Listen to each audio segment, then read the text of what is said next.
Hello everyone, काय म्हणता, कसे आहेत ऑनलाईन स्टुडंट्स? आणखी एकदा हॅलो. तर ठीक आहे. तर पेपर्स बघितले का? बघितले जे सिलेबस झालं म्हणजे अँथ्रोचे पेपर्स बरोबर, ऑब्विसली जीएसचे पण बघितले असतील तुम्ही. बघितले पेपर्स? प्रणव बघितले? सर्दी झाली? बघितले का पेपर? पल्लवी बघितले? कसे वाटले पेपर? पेपर बद्दल काय फर्स्ट इम्प्रेशन? काही रिपीट झालं का आपण शिकवलेल्या पैकी थोडंफार तरी, शब्द तरी कमीत कमी? काय वाटलं निकिता? हा, रिपिटेशन आहे. काय वाटलं नेमकं पेपर बद्दल बघून? ठीक आहे. की म्हणजे ओके, आपण जे टॉपिक्स केले त्याचं कंबाईन करून काहीतरी विचारलं गेलं. पुढे आणखी रिदा? टफ वाटलं, ठीक आहे. हा, ठीक आहे. टफ वाटलं जरासं, म्हणजे ऍटलीस्ट ओळखीचं तरी वाटलं ना, का तर आपण खूप अर्ली स्टेजला आहेत आणखी. आपल्याला जर तिथे ओळखीचा प्रश्न जरी मिळाला तर दॅट विल बी म्हणजे you should be very happy की काहीतरी ओळखीचं मिळालं तिथं. का तर आपण केलेत किती कव्हर, आणखी 2-3 टॉपिक्स कव्हर केलेत फक्त. म्हणजे कसं भरपूर वेळेस असं होणार आहे, तुम्हाला सांगतो स्पेसिफिकली युपीएससी मध्ये, की सगळा सिलेबस संपल्यानंतर सुद्धा नवीन काहीतरी मिळणार आहे. कारण युपीएससी डायनॅमिक क्वेश्चन्स देत आहे, म्हणजे आणि ते देणारच आहे. एमपीएससी मध्ये होणार आहे का तसं? नाही. एमपीएससी मध्ये पुढचे 5-6 वर्ष तर होणार नाही. ठीक आहे, आणि 1-2 वर्षात तर तुम्ही निघून जाल त्यापेक्षा. म्हणजे हा, म्हणजे 2 वर्ष म्हणजे 26ला देत आहेत म्हणून म्हणलं बरं. 27ला देखील थांबू नका. आज आपण काय बघूया, पेपर 1 आणि पेपर 2 बघूया. तर तुम्हाला भरपूर गोष्टी डोक्याच्या वरून खालून निघून जातील, कळणार नाहीये काहीच. ठीक आहे का? तर सिलेबस कव्हरच नाही झालेला. फक्त एक आपण जनरल की प्रश्न कसे असतात आणि त्याच्यात आन्सर मध्ये काय एक्सपेक्टेड आपण बघूया. कीर्तन म्हणून ऐकायचं, इनपुट्स द्यायचे. दुसरं की आपला जो म्हणजे हा पेपर आहे याची डिफिकल्टी लेवल काय आहे ते आपण चेक करायची का आता? सांगा बरं आशुतोष. से की पेपर 1 डिफिकल्ट म्हणले तुम्ही, की पेपर 1 डिफिकल्ट आहे का सोपं आहे असं असतं का कधी? आता जसं फॉर एक्झाम्पल आहे, हाच जो प्रश्न आहे, Mendelian and non Mendelian traits, मी वाचलेलंच नाही कधी, मग for me it is difficult. But शिवानीने अभ्यास केलेला आहे, तो कंटिन्युअसली माहिती आहे, त्यांनी आन्सर पण लिहिले आहेत पीवाय की बघून. It will be easier for her. आणि ज्या ज्या स्टुडंटनी म्हणजे कधीतरी वाचला होता, माहिती आहे, क्लासमध्ये ऐकला होता, बट पीवायक्यू वगैरे लिहिले नव्हते, तर त्याला मॉडरेट वाटेल. तर इझी, मॉडरेट किंवा डिफिकल्ट लेवल नसतं, हे पहिलं लक्षात राहू द्या. पेपर कसा असतो, तुम्ही केला किती आणि लिहिला किती ते. मॉडरेट पेपर कसा असतो, कधी असतो, जेव्हा तुम्हाला येतं ते गोष्ट पण तुम्ही लिहिलेली प्रॅक्टिस नाही आणि तिथे लिहिता नाही आलं व्यवस्थित, तर that will be moderate. Easy कसा, तुम्हाला ऑलरेडी येतो, जे पाठ केलं होतं त्याला हलकंसं मॉडिफाय ट्विक करून तुम्ही लिहू शकता. आणि डिफिकल्ट म्हणजे काय, काही जरी केलं लिहिता नाही आला, मुश्किल वाटलं. ठीक आहे, तर आपण बघूया आज म्हणजे काय. ठीक आहे, त्याच्यामध्ये मी थोडंसं स्ट्रक्चर पण बनवलं आपण, म्हणजे जरा सिस्टमॅटिकच जाऊया, एक एक प्रश्न पण बघूया. आणि कसं मी मी आत्ता आल्यानंतर, मी सकाळी आलो ना, मग तेव्हापासून मी बघितलेलं आहे. तर आता बघा याच्यामध्ये प्रश्न कसे दिलेले आहेत आपण त्याच्याबद्दल चर्चा करूया. तर तुम्ही म्हणल्याप्रमाणे काय, एक टॉपिक आहे आणि दुसरा टॉपिक आहे, तर त्यांनी मिक्स दिलेलं आहे. तर काय करे, प्रश्न अनालिटिकल तर आहेतच, बट इंटर किंवा मल्टी डायमेन्शनल, इंटर डिसिप्लिनरी.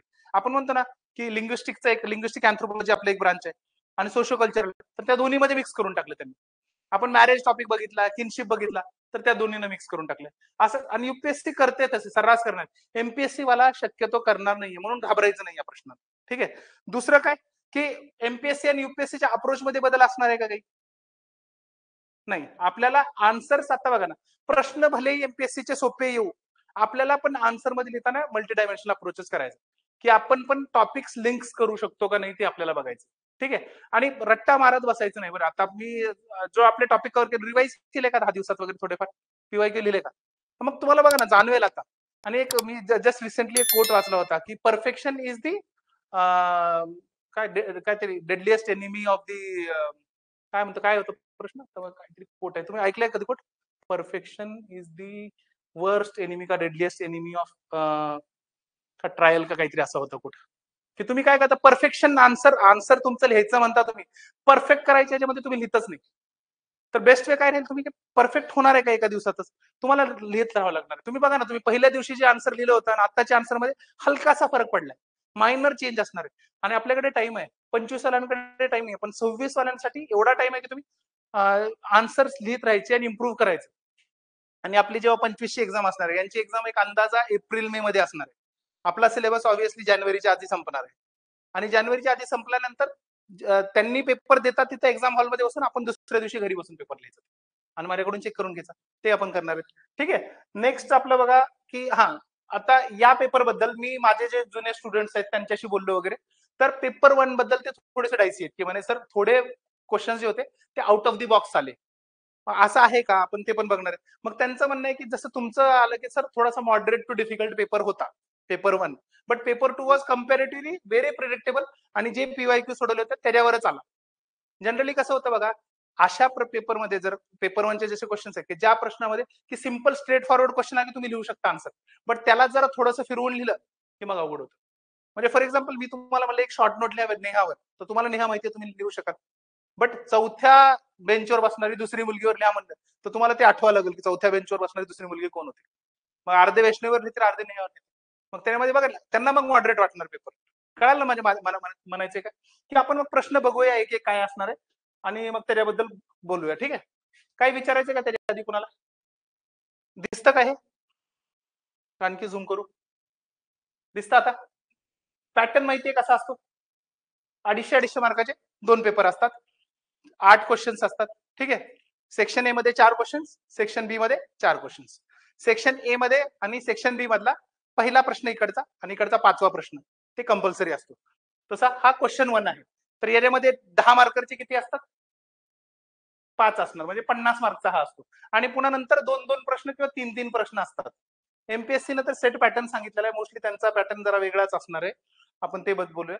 आणि म्हणजे तुम्हाला पहिला आणि 5वा प्रश्न तर अटेम्प्ट करायचा आहे आणि ते सोडून म्हणजे दुसरा, तिसरा, चौथा, 6वा, 7वा, 8वा यांच्यापैकी 2 अटेम्प्ट करायचे. ठीक आहे, बरोबर ना? 2 का 3? 3 अटेम्प्ट करायचे, 2 एका सेक्शन मधून कुठेतरी, एक सेक्शन मधून. म्हणजे तुम्ही सेक्शन ए मधून 2 कोणते अटेम्प्ट करा आणि सेक्शन बी मधून 1 करा किंवा सेक्शन बी मधून 2 करा आणि इकडचे 1 करा. ठीक आहे, असं करा. तर आता बघूया आपण पहिला वाला प्रश्न जो बघा, डेप्थ मध्ये जायचं नाही आपण, काय मेंडेलियन आणि नॉन मेंडेलियन.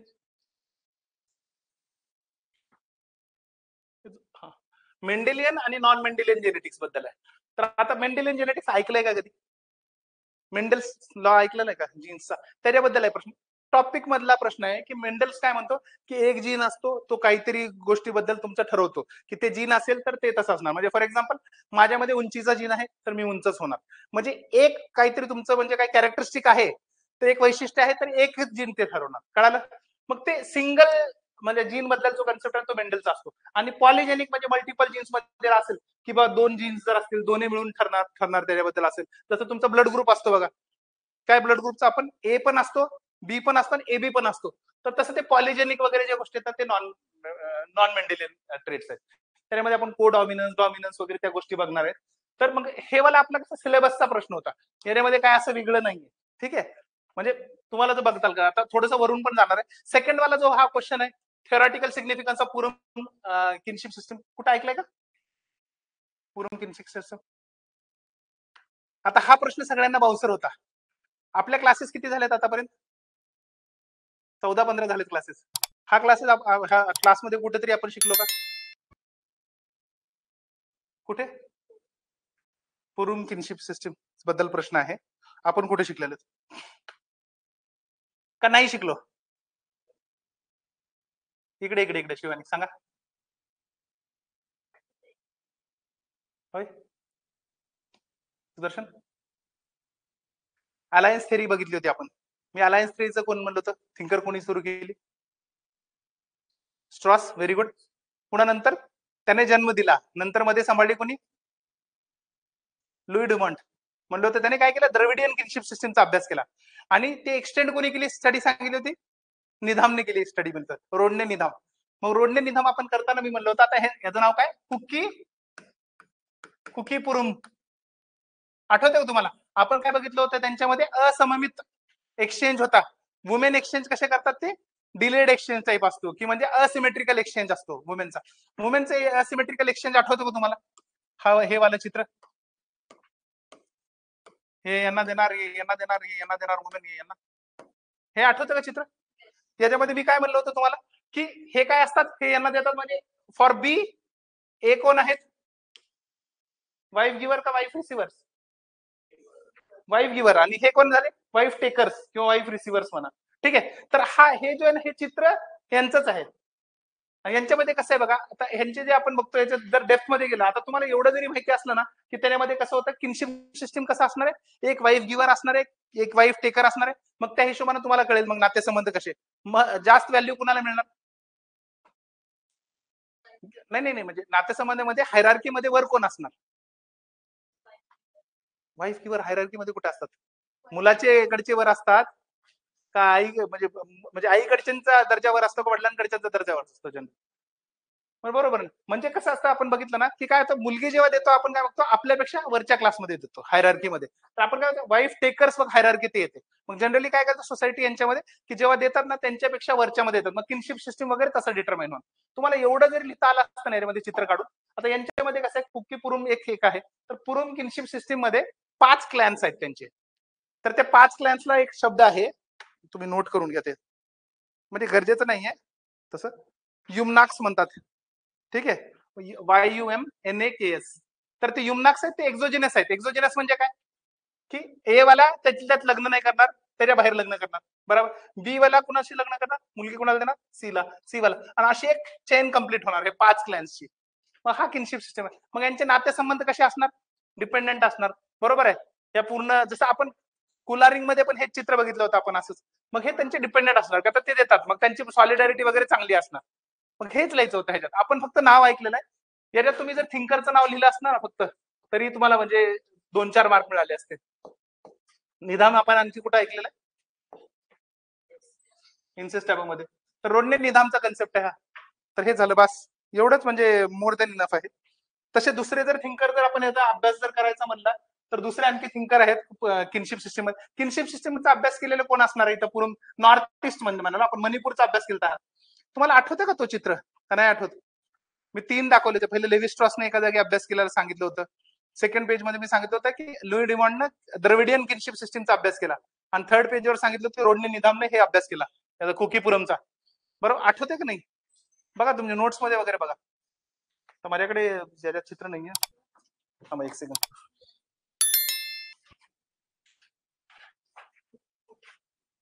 मला आठवेल का नाही माहिती. बघू दे माझ्याकडे इथे जर असला डिसेंट्रिफिकेशन हा याच्यातच असेल ना. अलायन्स थेरी ना बरोबर.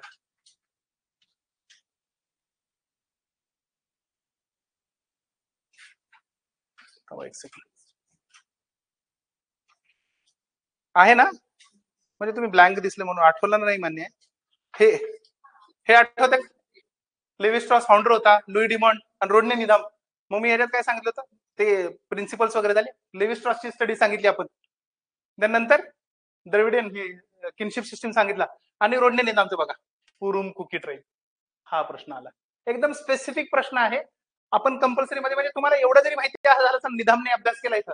तसे आणखी कोणते थिंकर होते ज्यांनी नॉर्थ ईस्ट मध्ये अभ्यास केलेला आहे? मी तुम्हाला सांगितलं होतं एक आपल्याकडचे आहेत. कोणते थिंकर? अंदमानीचा अभ्यास कोणी केला होता? हा अंदमानीज ब्राऊननी. तो त्यानेच म्हणलं होतं मला नॉर्थ ईस्टचा पण अभ्यास केला. झालं. पुन्हा नंतर रिव्हर्स म्हणून एक आहे थिंकर, त्यांनी पण अभ्यास केलेला आहे. आता मग बिंदास लिहून टाकायचं नॉर्थ ईस्टचा अभ्यास केला म्हणजे तिथला अभ्यास त्यांनी केलेला आहे. तर पुरुम कुकी मणिपूरचे ट्राईब आहे. असिमेट्रिकल अलायन्स आहे त्यांच्यामध्ये. बघा women given to wife taking lineages creating hierarchical tiles होतात. हायरार्कीज तयार निर्माण होतात. Shows how marriage rules maintain political and economic network. तुम्ही सांगायचं मग इथं की किनशिप नेटवर्क कसं मेंटेन करतं पॉलिटिकल आणि इकॉनॉमिक नेटवर्क ते सांगायचं. एवढं जरी सांगू शकले असते ना तर म्हणजे ऍटलिस्ट 3-4 मार्क तर मिळाले असते. म्हणजे बाकीच्यांसाठी तर हा बाउन्सर होता मुलांसाठी. बाकीचे जे स्टुडंट आहेत त्यांना कुठे गेला. ठीक आहे. म्हणजे तो बाकीच्यांसाठी डिफिकल्ट होता. विचार का आपण 15 क्लास घेतले त्याच्यामध्ये एक हा आला. आता नेक्स्ट प्रश्न आहे हा ऑस्टिओ डोंटोकिराटिक कल्चर काय असेल अंदाजा? ऑस्टिओ डोंटोकिराटिक कल्चर अस्थिदंत शृंग संस्कृती काय असू शकतं? काय असू शकतं अंदाजा लावा बरं. Osteodontokeratic culture. ऑस्टिओ म्हणजे बोन बरोबर आहे. डोंटो म्हणजे दांतो दातो आणि किराटिक म्हणजे हा बरोबर बोला ना. नाही किराटिन प्रोटीन आहे. कुठे ऐकले किराटिन प्रोटीन? शॅम्पू मध्ये असते बघा हेअर साठी. तर जनरली हेअर्स बघा ना आपले जे शिंग वगैरे जे असतात प्राण्यांचे तर ते शिंग वगैरे काय किराटिनचं फॉर्म असतो. मग याच्यामध्ये हे कल्चर काय सांगतं की असं कल्चर ज्याच्यामध्ये हाडांचा दातांचा आणि शिंगांचा वापर केला गेला. मग आता कोणतं कल्चर आहे ते सांगा.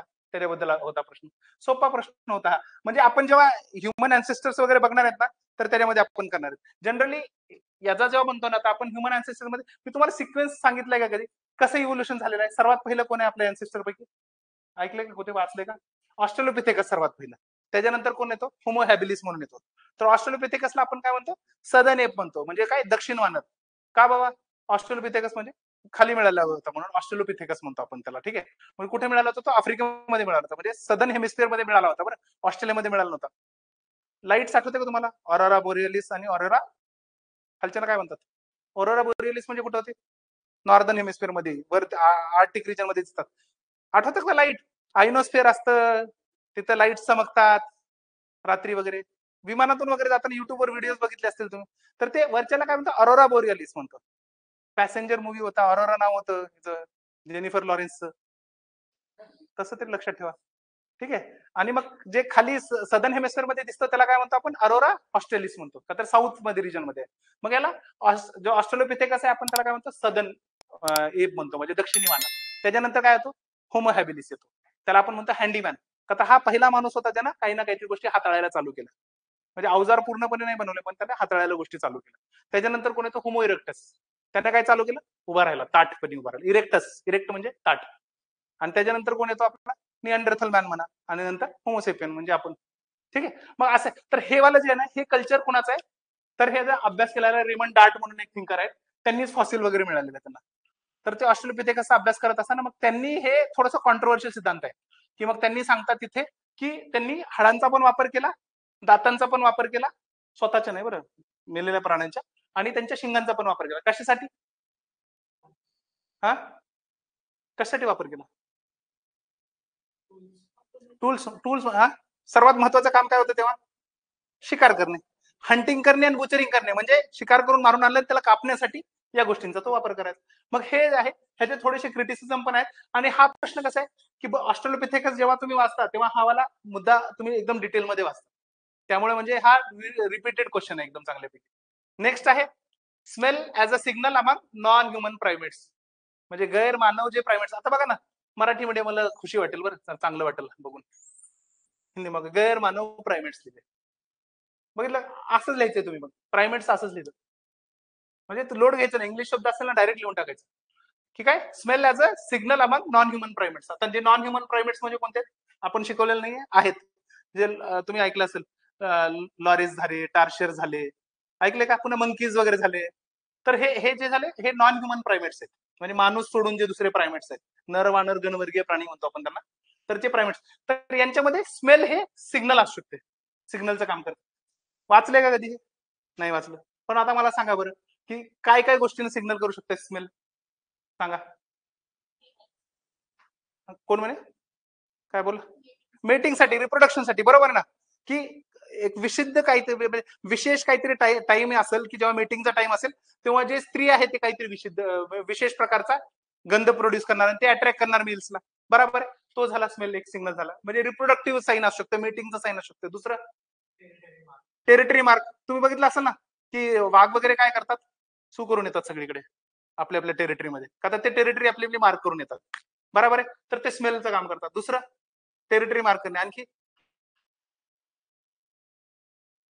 आणखी बोला, आपण आता शिकलेलं नाही.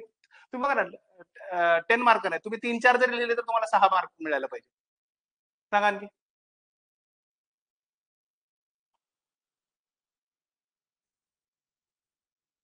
बोला. हा, ते ते झालं, पण आपण याच्यामध्ये काय म्हणालो? सिग्नल अमंग नॉन ह्युमन प्रायमेट्स मध्ये आपण शिकार सांगितलं पहिलं. चला झालं, टेरिटरी मार्क झालं एक, आणि दुसरं आपलं मीटिंग म्हणलं. ठीक आहे, चला शिकार एक झाला. आपण तिसरा हंटिंग वगैरे मध्ये पण. ठीक आहे. आणखी ते आपण सिग्नल देणार, शिकार वगैरे करायचं. हा, पुढे आणखी काय येतं डोक्यात? जस्ट कॉमन सेन्स वापरा ना तुम्ही.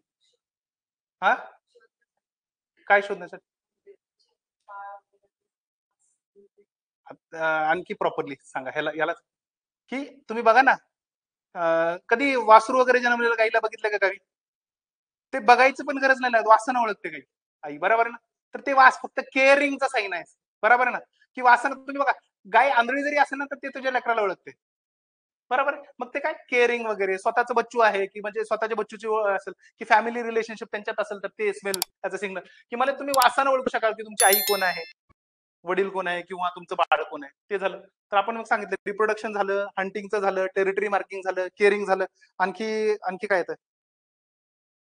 किंवा भरपूर याच्यामध्ये कसं असतं की तुम्ही जर आता सपोज दोन प्राणी आहेत, नॉन ह्युमन प्रायमेट्स आहेत, त्यांच्यामध्ये भांडणं असतील, तर भांडणं करत असताना विशिष्ट प्रकारचे तुमच्यामध्ये हार्मोन्स क्रिएट होणार, त्यांना तुमचा वेगळा वास येणार. त्यांना काय पुढच्याला तुम्ही मी धोकादायक आहे तुमच्यासाठी अलार्म करणे किंवा पुढच्याला भीती दाखवण्यासाठी कामाला येणार.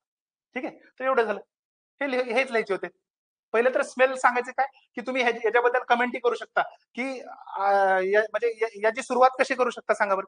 तर माणसामध्ये वास जास्त महत्वाचा होता का आधीच्या प्राण्यामध्ये, म्हणजे आधीचे जे पूर्वज आहेत त्यांच्यामध्ये महत्वाचा वास होता? वास. स्मेलवर डिपेंडेंट कोण जास्त आहे? आपण जास्त डिपेंडेंट आहेत का आधीचे? आधीचे असायचे. आपण कशावर जास्त डिपेंडेंट आहेत? आईजवर. बरोबर आहे. म्हणून तर बघा ना तुम्ही, आधी ते स्मेलवर होते म्हणून त्यांचं नाक पुढे होतं आणि आपलं आत का गेलं का तर आपण डोळ्यावर आहेत अवलंबून. तर मग तुम्ही याचं सांगू शकता की जे नॉन ह्युमन प्रायमेट्स आहेत ते evolutionary more dependent on smell होते. स्मेलवर डिपेंडेंट होते आणि मग पुन्हा हळूहळू हळूहळू त्यांनी आता ते ऑल्फॅक्शन म्हणतो आपण, ऑल्फॅक्टरी म्हणजे स्मेल, आणि ते बंद करून आपण कुठे गेलो आता व्हिज्युअल याच्यावर सिग्नल्सवर जास्त गेलो. आता आपण बघायला लागलो ऑडिटरी, मग पुन्हा बोलायला चालू झालो, स्मेलवरच नाही फक्त. ठीक आहे, मग याचे सांगतात कन्क्लुजन पण तेच सांगू शकते की आता म्हणजे नॉन ह्युमन प्रायमेट्स ते चित्र काढून टाकायचं, नॉन ह्युमन प्रायमेट्स ते याच्यामध्ये ऑल्फॅक्शन ते ऑप्टिक कडे गेलो आपण, म्हणजे काय की स्मेल पासून ते दिसण्याकडे गेलो, असं चित्र काढून टाकायचं एक कॅरो मार्क करून, झालं एवढं. ठीक आहे, काही विचारायचं कोणाला? डोक्याच्या वरून जाणार आहे ऑब्विसली, का तर आपण आणखी पहिलीत आहे तर आपण 10वीचा पेपर घेतला डायरेक्टली. ठीक आहे, पण घेणं गरजेचं आहे. दुसरं, संस्कृती आणि अवतारणा म्हणजे कल्चर अँड इट्स एम्बॉडीमेंट.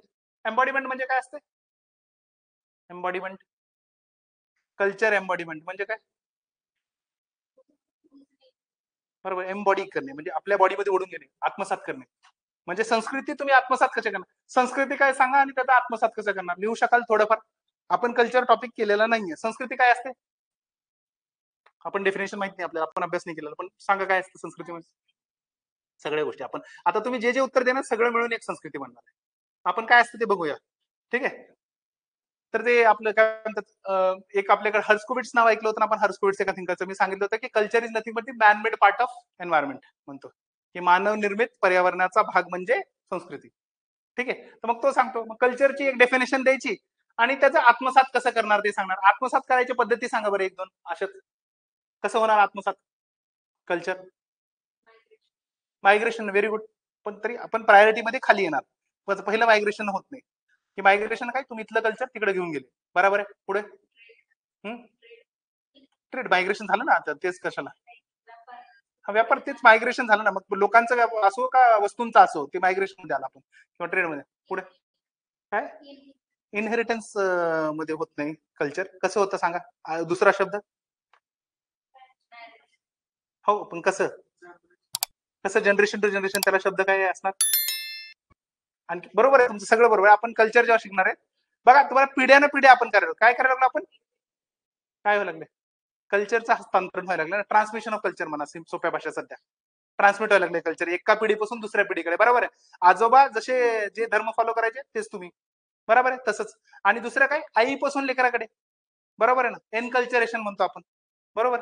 मग ते तसे असे भरपूर पद्धती आहेत आपण बघणार आहेत. ते पण एकदम सोपा प्रश्न होता, एकदम डायरेक्ट होता.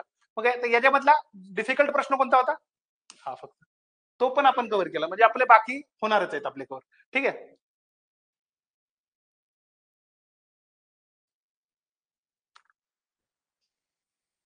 आता हा जो पेपर सेट करणार होता ना, त्याला काहीतरी म्हणजे एक प्रेम आहे एकाच ठिकाणचं मी बघितलंय. त्याने पेपर वन मध्ये पण तेच प्रश्न टाकलेत आणि एकाच मुद्द्यावर त्याने 4-5 प्रश्न आलेत. म्हणजे तो एक टॉपिक जर तुम्ही प्रिपेअर केलेला असला ना, तर तुम्हाला कळेल. म्हणजे आता बघा, तर हा प्रश्न आहे मिओसिन, एक मिओसिन टाइम असतो. तर मिओसिन टाइम मध्ये मिओसिन इपोच म्हणतो ना आपण, मिओसिन मधले जे होमिनॉइड्स होते, होमिनॉइड म्हणजे काय? माणसासारखे. ह्युमन म्हणजे मानवासारखे होमिनॉइड्स. आता बघा मराठीमध्ये पण असाच होमिनॉइड. ठीक आहे, म्हणजे लोड घ्यायचा नाही म्हणून म्हणाला तुम्हाला, बिंदास वापरू शकतो. तर मिओसिन म्हणजे होमिनॉइडचे जे फॉसिल्स मिळाले, जीवाश्म मिळाले, तर त्याच्याबद्दल विचारत. तर मिओसिन टाइम म्हणजे कोणता आहे? तर हे याच्यामध्ये 3-4 आहेत आपल्याला. म्हणजे हे कोणते? ऑस्ट्रोलोपिथेकस आपण बघितलं, तर ऑस्ट्रोलोपिथेकसच्या आधीचे जे पण होते त्यांना मिओसिन इपोच मध्ये म्हणतात. म्हणजे याच्यामध्ये कोणते येतात? आपल्याकडे एक ड्रायोपिथेकस म्हणतो, शिवापिथेकस ऐकलंय का नाव कधी कुठं? शिवापिथेकस, रामापिथेकस ऐकलं का फक्त? तर ते आहेत, त्यांच्याबद्दल लिहायचं होतं. तर हे शिवा पितेकस रामा पितेकस जे आहेत कुठे मिळालेले? हिमाचल रिजन मध्ये, आपल्या हिमाचल उत्तराखंड रिजन मध्ये तिथं फॉसिल्स भेटलेले आहेत त्यांचे. तर मग हे कसे आहेत? प्रो कन्सुल्स म्हणतात त्यांना जनरली. की म्हणजे काय, की ऑस्ट्रेलोपिथेकस म्हणजे काय, की हे म्हणजे उत्क्रांती होत होती, की पहिलं काय माकडं माकडं, म्हणून एक माकडाची लाईन वेगळी गेली आणि आपली आपली लाईन आली. तर जे आपली लाईन आली ना त्यातला पहिला कोण? ऑस्ट्रेलोपिथेकस. आणि जिथून ते वेगळे झाले ते हे मिओसिन वाले आहेत सगळे, प्रो कन्सुल्स म्हणतात त्यांना. म्हणजे ड्रायोपिथेकस, पुन्हा रामापिथेकस, शिवापिथेकस. तर मग याच्याबद्दल हा प्रश्न आहे. पेपर 1 आणि पेपर 2 मध्ये कमीत कमी 4 प्रश्न विचारलेत हो ह्याच्यावरच, रामापिथेकस आणि शिवापिथेकसवर. काय माहिती काय आवडलं यांना, म्हणजे हा प्रश्न जनरली विचारला जात नाही एवढा, सोडला गेलाय, पण यांनी भरपूर वेळेस विचारला. म्हणजे कदाचित ज्यांनी पेपर सेट करा त्याची पीएचडी किंवा काही ना काहीतरी झालेलं असावं, किंवा त्यांनी तिथे रिसर्च केलेला असावा. एमपीएससी शक्यतो विचारणार नाही, किंवा एखादा येऊन जाईल प्रश्न का यावेळेस विचारला म्हणल्यावर. नंतर आपण आता थेरीज बघणार आहेत. तर थेरीज मध्ये आपल्याकडे थेरीज आहेत की काय, सिम्बॉलिझम आणि इंटरप्रिटेटिव्ह थेरीज आहे. तर त्यामध्ये ग्रिड्स आणि टर्नर म्हणून आहेत. तर हे थेरीज मध्ये डायरेक्ट प्रश्न आहे, म्हणजे हा पण प्रश्न माहिती आपल्याला, हाही प्रश्न चांगल्यापैकी हँडल करू शकतो. ठीक आहे. आता हा वाला प्रश्न मला सांगा, आपण पॉलिटिकल ऑर्गनायझेशन थोडाफार केलाय. How political economy is integrated with ecological and adaptability perspective in biocultural anthropology. काय म्हणतो की पॉलिटिकल म्हणजे राजकीय अर्थव्यवस्था जी आहे ते तुमची एक म्हणजे तिथली इकॉलॉजिकल परिस्थिती म्हणजे जे पर्यावरण तिथलं आहे ते, आणि तिथलं जे अनुकूलन आहे त्याच्याशी कशी काय जुळली गेलेली आहे सांगा. सांगू शकाल का काहीतरी एखादं एक्झाम्पल सांगा बरं, की तुमची एखाद्या ठिकाणची राजकीय किंवा आर्थिक व्यवस्था आहे ते पर्यावरणावर कशी अवलंबून आहे सांगा बरं. बरोबर आहे. रिसोर्सेस कसे असणार, आता मी काय सांगितलं तुम्हाला, की ज्या जागी रिसोर्सेस असतील तिथं हायरार्की जास्त असणार का कमी असणार? जास्त असणार का बरं? ज्याच्या हातात रिसोर्सेस आले तो किंग म्हणा, केजीएफ मूवी बघा, किंवा आपण म्हणतो छोटा नागपूर प्लॅटू मायनिंग वगैरे रिजन्स आहेत, तिथे काय एक्सप्लॉयटेशन सिव्हिअर असणार, म्हणजे तो गॅप आहे ना इनइक्वॅलिटी, तो गॅप मोठा असणार. ज्याच्याकडे माइन्सचा कब्जा आहे पूर्णपणे तो श्रीमंत असणार, आणि जो काम करणारा मायनर आहे त्याच्याकडे नसणार. मग तो सांगा रिसोर्सेस वगैरे. पुण्यानंतर आणखी इकॉलॉजिकल आर्थिक व्यवस्था किंवा राजकीय व्यवस्था कशी असणार. आपण जे शिकलो, काय शिकलो, राजकीय व्यवस्था कोणत्या कोणत्या शिकलो, चार चार पाच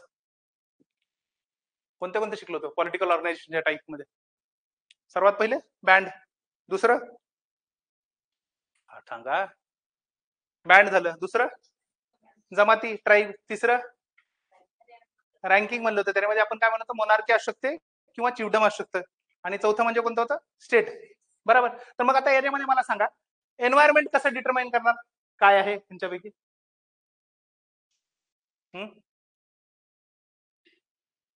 सांगू शकाल काही डोक्यात येतं? किंवा दुसरा प्रश्न विचारतो, हा जॉग्राफी क्लायमेट टाकायचे, की एखाद्या ठिकाणी रिसोर्सेस अबंडंट आहेत, भरपूर रिसोर्सेस आहेत, जंगलात राहता तुम्ही, ट्रायबल आहे सोसायटी, अबंडंट रिसोर्सेस आहेत, तुमच्या गरजा कमी आहेत, तर सोसायटी कशी असणार? समतावादी इगॅलिटेरियन सोसायटी. लीडर असणार का? नाही, लीडर नाही आपण म्हणलो. मग ते तसं तसं का नाही करत? अडॅप्टेबिलिटी कशी, की एखाद्या ठिकाणी तुम्ही अनुकूलन कसं करणार आणि त्याची राजकीय व्यवस्था तुमची कशी असणार त्याच्या हिशोबाने. थंड हवेच्या ठिकाणी जर तुम्ही राहत असाल तिथे अडॅप्टेबिलिटी काय येणार तुमच्या ते बघायचं तुम्हाला. गरम हवेच्या ठिकाणी राहत असाल तर तिथे काय अडॅप्टेबिलिटी कशी असणार त्या हिशोबाने तुमची राजकीय व्यवस्था आणि अर्थव्यवस्था कशी असणार. तुम्ही अर्थव्यवस्था बघा ना, अडॅप्टेबिलिटी तुमची काय थंड हवेच्या ठिकाणी असणार, मग इकॉनॉमी त्या हिशोबाने चालणार तशी. असं लिहायचं. म्हणजे आता ह्या थोडासा मॉडरेट म्हणू शकतो मी प्रश्न, आणि जनरली हा सेक्शन जरा हे तिन्ही प्रश्न आलेले जरा थोडेसे डिफिकल्टच होते, तुम्ही बघू शकता त्याच्यात. ठीक आहे. आता याच्यामध्ये दोन थिंकर आहेत, पण तुम्हाला म्हणजे नाव आता कळणार पण आहे. ते तुम्हाला सांगितलं होतं का मी, पिग फिशचं सांगितलं होतं ना एकदा पॉटलॅच मध्ये. तर त्यामध्ये एकाने अभ्यास केलेला आहे, रॉय रेपापोर्ट म्हणून आहे. तर त्याने अभ्यास करत असताना काय सांगितलं, की ते काय करतात तिथं म्हणजे हे लावतात, रूट्स लावतात रुंबीन नावाचे. तर मग ते रुंबीन वाढले की त्या हिशोबाने मग ते रुंबीन खाण्यासाठी डुक्कर वाढणार, आणि एकदा डुक्कर वाढले आणि मग ते रुंबीन संपवायला लागले की मग ते डुकरांचा शिकार करणार.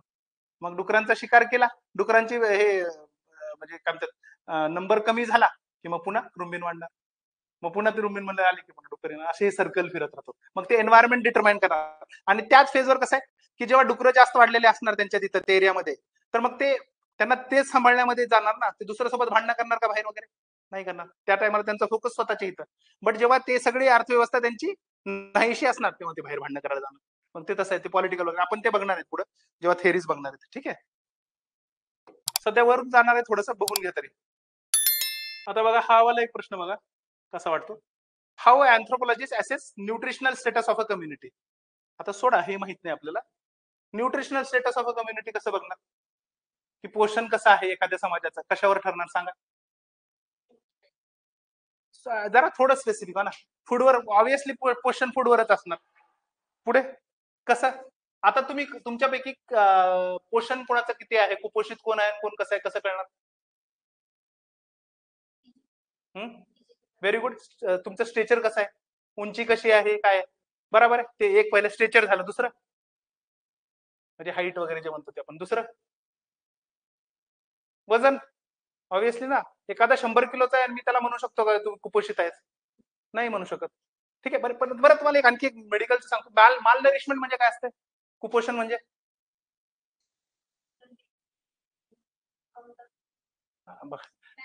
एक्झॅक्टली तुम्हाला सांगतो, कमतरताच नाही फक्त जास्त होणे पण असतं.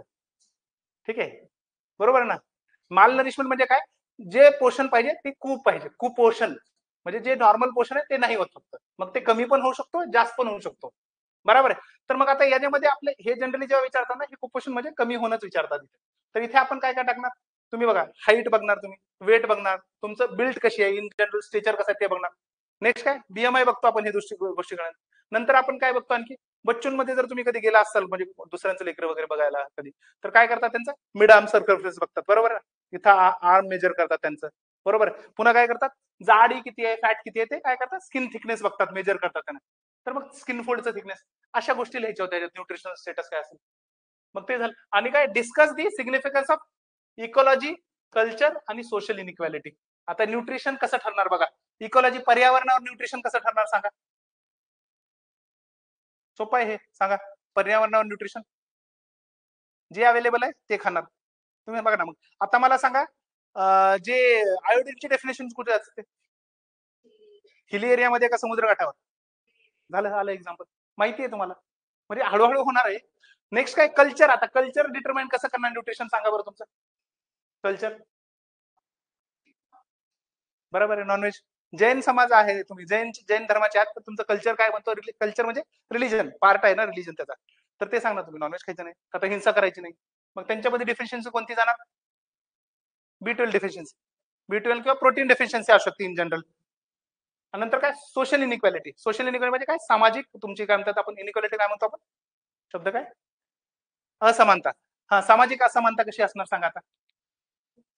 जास्त प्रोटीनवाला फूड कोण खाणार, अंबानी खाणार का तुम्ही, अंबानी खाणार. बरोबर. मग ते त्या हिशोबाने असणार. ठीक आहे. मग त्याच्यामध्ये तुम्ही पॉझिटिव्ह दोन्हीकडचे अँगल सांगू शकता, की चॉईस ऑफ फूड पण चेंज होणार, व्हॅरी करणार. बरोबर आहे. तुम्ही आता जर म्हणजे तुम्ही म्हणण्यापेक्षा म्हणजे जे एकदम म्हणजे इकॉनॉमिक स्टेटस मध्ये जो खाली आहे तो बाजरा ज्वार खाणार, आणि ह्यांनी वर गेले तर काय खाणार, हा किनवा खाणार, काही ना काहीतरी बढिया बढिया फूड सुपर फूड्स म्हणतो ना आपण, ते खाणार. ठीक आहे. मग असं हे करायचं होतं का नाही, त्याला नॉलेजची गरज नव्हती. आणि इन जनरल आपला न्यूट्रिशनल अँथ्रोपॉलॉजी टॉपिक आहे ना, त्याच्यामध्ये आपण कव्हर करतो हा. ठीक आहे. नेक्स्ट प्रश्न बघा हा खालचा, critically examine the drawbacks in assuming culture as a integrated or close system in understanding contemporary society. म्हणजे काय म्हणतो, की जे संस्कृती आहे त्याला काय म्हणू आपण, ते एक तर आहेच म्हणजे इंटिग्रेटेड आहेच, एकक आहेत, बट तो क्लोज्ड आहे. म्हणजे काय, बाहेरच्यांचा संबंध येत नाही त्याच्याशी. कसं काय सांगा बरं, एखादी संस्कृती कसं एक्सप्लेन करू शकाल का, 1-2 पॉईंट मध्ये. अवघड आहे जरासा, पण सांगा बरं. पण कल्चर टॉपिक केल्यानंतर सोपं आहे. हा, ते एक्स्ट्रीम झालं, आपण आयसोलेशन नाही बघायचं, असं इन जनरल सांगा. बरोबर आहे. मॅरेज काय एंडोगॅमस आहे, की एखाद्या कास्टमध्येच तुम्ही लग्न करायला लागले. एखाद्या काय रिच्युअल्स असतील तर तुमच्या कल्चरमध्येच रिच्युअल्स आहेत, बाहेरच्यांसोबत नाहीये त्याचं. ठीक आहे. बरं, हे झालं. आणि मग मला सांगा, की ह्याचं क्रिटिसिझम काय होणार सांगा. क्रिटिसिझम कसं होणार, की जिथे आपण म्हणणार की नाही कल्चर इंटिग्रेटेड आणि क्लोज नाहीये, काय काय सांगणार याच्यामध्ये सांगा.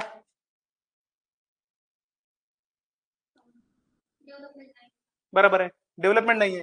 की जर तुम्ही म्हणता की आता सपोज आपण म्हणालो की आपल्या सगळ्यांचं कल्चर सेम आहे, मग प्रणवकडे जास्त पैसा आणि इकडे कमी का, इनिक्वॅलिटी काय मग, एक्सप्लेन करू शकता का तुम्ही, नाही करू शकत.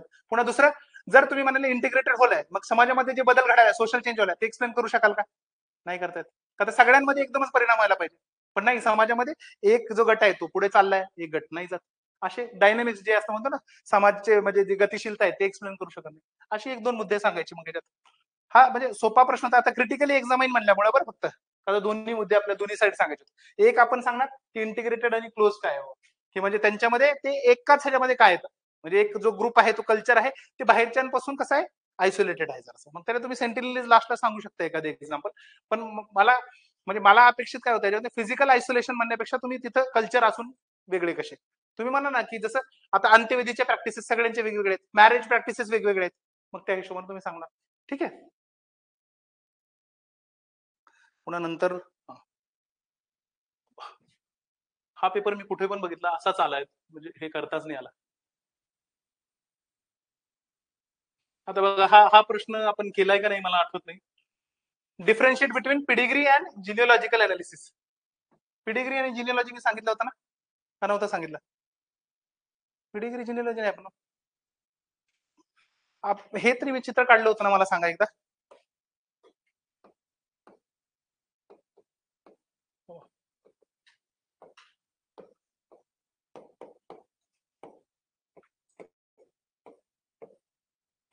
त्याला काय म्हणतो? हा मग सांगितलंय.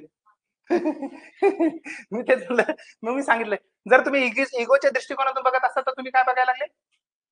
जिनिओलॉजी बघायला लागले, की तुमचा वंश कसा आलाय. आणि पिडिग्री मध्ये तुम्ही काय बघायला लागले, की इनहेरिटन्स कसं होतं फक्त. की इनहेरिटन्स म्हणजे काय, बायोलॉजिकल इनहेरिटन्स कसं आहे, की तुम्हाला बिमाऱ्या वगैरे कशा येणार कुणाकडून, तर ते होतं. मग जे बिमाऱ्याचं आपण वगैरे बघतो तर दॅट वॉज पिडिग्री आपण करणार आहे डिटेलमध्ये. आणि जिनिओलॉजिकल अनालिसिस म्हणजे काय, वंशावळ तुमची कशी आहे. मग कुणाच्या दृष्टिकोनातून बघणार तुम्ही, एक हे खालून आहे असं आणि हे वरून आहे, वरून कसं ते बघणार. मग आपण ह्याच्यामध्ये हिस्ट्री बिस्ट्री कशी झाली, तर हिस्ट्री कशी असणार आहे काय कोणी सांगू शकेल का? आता पिडिग्रीची कधी सुरुवात झालेली असेल अंदाजा? जर तुम्ही बायोलॉजिकल जेनेटिक इनहेरिटन्स म्हणायला लागले तर कधी सुरुवात झाली असेल? मेंडल पासून सुरुवात झालेली आहे. मेंडल पासून सुरुवात झाली आणि मग आपलं आपलं हिशोबाने लिहायचं. ठीक आहे. तेवढं जरी लिहिलं ना, भरपूर वेळेस असा असणार आहेत प्रश्न, मी तुम्हाला सांगतो की कॉमन सेन्सवर अटेम्प्ट करावं लागणार आहेत, बाकीची मुलं सोडणार आहेत. ठीक आहे. आणि मला सांगा जिनिओलॉजीचा वगैरे कधी असणार आहे अंदाजा? जिनिओलॉजीचा अभ्यास वगैरे कधी असणार आहे? आपण इगोच्या दृष्टिकोनातून अभ्यास कधी होणार? अँथ्रोपॉलॉजिकल किनशिप स्टडीज जेव्हा चालू झाले तेव्हा झाला म्हणायचं. मग फील्ड वर्क जे आपण मग चालू झालं म्हणतात, क्षेत्रीय कार्य वगैरे चालू झालं, तर तेव्हा त्याचा फोकस येणार. ठीक आहे. आता बघा हा वाला बघा, माझ्या मी एक एक मिनिटाच्या जे रील्स टाकतो बघता का चुकून? आता बघा ना, आता हे बघा, anthropology provides a multi dimensional understanding of human beings by bridging the gap between science and humanities. काय म्हणतो? मल्टी डायमेन्शनल व्ह्यू देतो. कुणामधला ब्रिज गॅप करतोय अँथ्रोपॉलॉजी? तर ह्युमॅनिटीज मधला आणि सायन्स मधला. अँथ्रोपॉलॉजी सायन्स आहे का ह्युमॅनिटीज आहे? दोन्ही आहे, बोथ आहे. आपल्याकडे एक थिंकर आहेत क्रोबर, ते काय म्हणतो की anthropology is most scientific among humanities and most humanistic among sciences. म्हणजे कळालं का, की जर विज्ञानाच्या सगळ्या शाखा जर बघितल्या तर त्याच्यामध्ये आपलं जे आहे ते ह्युमॅनिस्टिक आहे सर्वात. आणि जर तुम्ही म्हणजे ह्युमॅनिटीच्या जे सगळ्या शाखा बघितल्या त्यामध्ये आपला सायंटिफिक आहे सर्वात मोस्ट सायंटिफिक आहे. मी एक रील बनवली होती बघा, एरिक वुल्फने सांगितलेलं आहे की anthropology is not just a subject matter but a bond between different subject matters म्हणलं होतं. म्हणजे जे अँथ्रोपॉलॉजी जे आहे ती एक म्हणजे एक विषय नसून तो काय आहे की वेगवेगळ्या विषयामधला एक बंध आहे. बरोबर आहे. मग आपण अँथ्रोमध्ये बघा ना तुम्ही, आपण हिस्ट्री पण शिकतो थोडीफार, जिओग्राफी पण शिकतो, इकॉनॉमी पण शिकतो, पॉलिटी पण शिकतो, पुन्हा सोशलॉजी पण शिकतो, अभ्यास करतो आपण, सगळ्या गोष्टींचा अभ्यास करतो, आर्किओलॉजीचा पण अभ्यास होतो. तर मग त्यामुळे मग हे ह्याच्यामध्ये मल्टिपल डायमेन्शन्स वगैरे सांगायचे. आणि एखाद्या गोष्टींना मग आपण सायन्सच्या दृष्टिकोनातून कसं बघतो आणि ह्युमॅनिटीच्या दृष्टिकोनातून कसं बघतो ते सांगायचं. मग एखादी आता मला सांगा बरं, आपण आता जे सोसायटी आहे सोसायटी बद्दल जर अभ्यास करायला लागले, आता सपोज कल्चर आहे, वारसा जो आहे, जो वारसा मिळणं आहे, तर त्यामध्ये आपण काय करतो, ह्युमॅनिटीज बॅकग्राऊंड काय बघणार त्याच्यात आपण, की प्रॉपर्टी कशी मिळणार, लग्न कसे होणार, किनशिप नातेसंबंध कशा असणार. आणि सायन्सच्या काय बघणार आपण, की बिमाऱ्या पण कशा येणार. बरोबर ना, सायंटिफिक आहे ना आपण बघणार. मग तसं ते वेगवेगळे दृष्टिकोन आपण बघायचे. ठीक आहे. आता बघा याच्यामध्ये आणखी हा हे काय, write a note on Mousterian tool tradition and Mousterian culture and its makers. आता हे कोणाचं कोणी ऐकलं? मिडल पॅलिओलिथिक रिजन म्हणून काय आर्किओलॉजी आपण जेव्हा करणार आहे, तर निअँडरथल मी आता सांगितलं का तुम्हाला, मानवाची उत्क्रांती कशी झाली, ऑस्ट्रोपिथेकस, होमो हॅबिलिस, होमो इरेक्टस, नंतर निअँडरथल आणि होमोसेपियन. तर हे मॉस्टेरियन कित्येक वेळेस रिपीट झालं. निअँडरथलवर तुम्ही बघाल ना, पीवायक्यूज आहेत तुमच्याकडे, तर निअँडरथलवर कमीत कमी नाही म्हणलं तर मला वाटतं 4-5 वेळेस प्रश्न आलाय. मग तो निअँडरथल पूर्ण लिहून काढायचा. डायरेक्ट प्रश्न होता हा, सेक्शन खूप सोपा होता, चौथा वाला. नेक्स्ट काय, critically examine James Frazer's theory of evolutionism आणि elucidate the place of religion in modernity. आता ह्याचा सेकंड पार्ट तुम्ही लिहू शकाल सध्या. जेम्स फ्रेझर इव्होल्युशनिस्ट आहे. कशी उत्क्रांती झाली असेल मग धर्माची? बोला बोला जोरात. Simple to complex. मग ह्या भाऊनी काय सांगितलं? माझी एक रील बघितली असेल तर तुम्ही, पाऊस येरे येरे पावसा रीलचं नाव होतं. त्यामध्ये मी काय सांगितलं होतं, माणूस काय करतो पहिलं की पाऊस पडत नाही तुमच्या रिजन मध्ये, तर तुम्ही काय करणार, काहीतरी मॅजिक करून तिथं पाऊस पडायचा प्रयत्न करणार. जर तुमचं मॅजिक फेल झालं तर तुम्ही काय करणार, देवाला प्रार्थना करणार, म्हणजे तुम्ही धर्माकडे वळणार. आणि काय करणार तुम्ही की देवाला म्हणणार बा म्हणजे इथं पाऊस पडू दे. म्हणजे कुठे गेले तुम्ही, मॅजिक पासून रिलिजन कडे गेले. आणि आता रिलिजन पण फेल गेलं, म्हणजे देवानं तुमचं नाही ऐकलं, तुम्ही कुठे जाणार, सायन्स कडे जाणार. तुम्ही काय करणार, क्लाउड सीडिंग करणार, सिल्वर आयोडाईडची क्रिस्टल्स टाकणार आणि पाऊस पडणार. तर मग हे कोणाचा कन्सेप्ट होता, मी त्याच्यात पण सांगितलं, जेम्स फ्रेझरचं. काय, magic to religion to science. तर हे इव्होल्युशन एक्सप्लेन करायचं आपल्याला, हे सोपं होतं. आणि ह्याच्यामध्ये काय सांगतो, place of religion in modernity. आता सांगा बरं, रिलिजन मॉडर्न सोसायटीमध्ये रिलिजनचं काय महत्व आहे? का आता आपलं इव्होल्युशन कसं झालंय, मॅजिक, रिलिजन. आता सध्या काय असायला पाहिजे, सायन्स. बट रिलिजनला महत्व आहे का नाही? सांगा मग आता कसं काय काय functions of religion in modern society, art and culture. प्रश्न सांगा. आता आन्सर तर येत नाही आपल्याला, पण आर्ट अँड कल्चर सांगा. रिलिजन काय काय रोल प्ले करतो सोसायटीमध्ये? कॉमन सेन्स सांगा ना. धर्माचा काय रोल आहे? साहबा, सुदर्शन. कल्चर, हे कल्चर जोपासण्याचं काम करतो, किंवा कल्चर ट्रान्समिट करण्याचं, किंवा कल्चरला कन्झर्व प्रोटेक्ट करण्याचं काम करतो रिलिजन. बरोबर. की एखादा जसं जैनिझम आपण म्हणतो, प्युअर व्हेजिटेरियन राहणार, ते नॉन व्हायलन्सवर जास्त फोकस करणार. पुन्हा लाईफस्टाईल, तुमचे कपडे काय असणार, खाणे पद्धती काय असणार ते ठरणार. पुढे बिलीफ सिस्टीम तुमचा, की त्या बिलीफ सिस्टमवर तुमचा असणार, की तुम्ही वेदर एका देवामध्ये भरोसा ठेवता का मल्टिपल देवामध्ये असणार, ते जाणार. पुन्हा आणखी मॉडर्निटीमध्ये मग कसं असणार सांगा. आता मॉडर्न सोसायटीमध्ये तुम्ही खाणार पिणार काय, म्हणजे जो जैन आहे तो युएस ला जरी गेला, कुठे जरी टाकलं, जंगलात जरी टाकलं, तरी तो व्हेजच खाणार. कळालं मग. तर आता आणखी पुन्हा दुसरं काय सांगा मॉडर्न सोसायटीमध्ये. जरा ब्रॉड आहे विचार करा, धर्म कुठं कुठं आपल्याला दिसतो समाजामध्ये. हा, मॅरेज, फॅमिलीमध्ये, दो आपण म्हणतो ना मॉडर्न सोसायटीमध्ये काय, मॅरेज वगैरे इन्स्टिट्यूशन मध्ये रिलीजन दिसतो आपल्याला. हे सांगा पुढे, निकिता बोला सांगा. एक्झॅक्टली, मॉडर्न सोसायटीमध्ये आता सांगायचं की मिक्स होत आहे सगळं, की रिलीजन जरी असलं तर 2-3 सिनक्रिटिझम एक शब्द सांगितला होता मी तुम्हाला, की काय व्हायला सगळ्या गोष्टींचं मिक्स होत आहे, की ह्या पण रिलीजनच्या थोड्या गोष्टी, त्या पण रिलीजनच्या थोड्या गोष्टी, आपण सगळे करत आहेत. सध्या धर्म मॅटर करतो का? नाही करत मॅटर, एवढा मॅटर करत नाही. पुन्हा दुसरा आणखी काय म्हणतात, धर्म काय शिकवतो, इथिक्स, मोरॅलिटी शिकवतो. बरोबर ना, की काहीतरी नियम आहेत, काहीतरी नैतिक गोष्टी आहेत, त्यांचं पालन करावं. प्रत्येक धर्म ते शिकवतो, चांगल्या गोष्टी. ते झालं, ते सांगायचं मॉडर्न सोसायटीमध्ये. ठीक आहे, काही एखादा राहिलाय का पॉईंट बघू मला.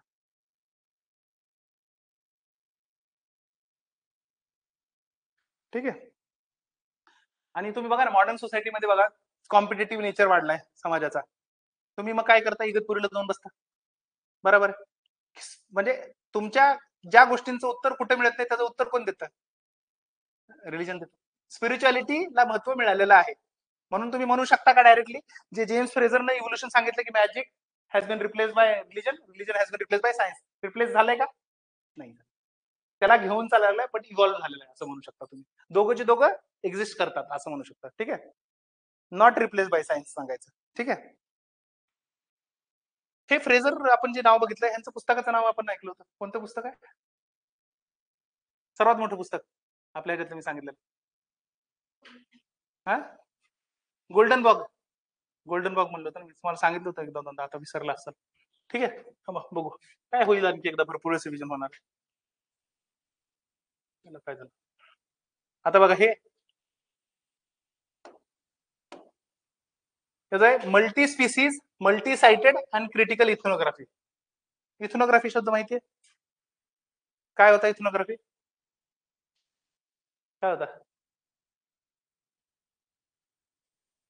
नरवंश शास्त्र म्हणलं होतं, किंवा नरवंश विज्ञान. काय होतं अश्विनी, आठवते का? इथनोग्राफी एखाद्या कोणत्याही समाजाचा आपण डिटेलमध्ये अभ्यास करतो, त्याच्याबद्दल प्रत्येक डायमेन्शनला अभ्यास करायचा. तर मग आता तेच आहे. आता हे काय म्हणालं पहिलं, मल्टी स्पीसीज. मल्टी स्पीसीज म्हणजे काय?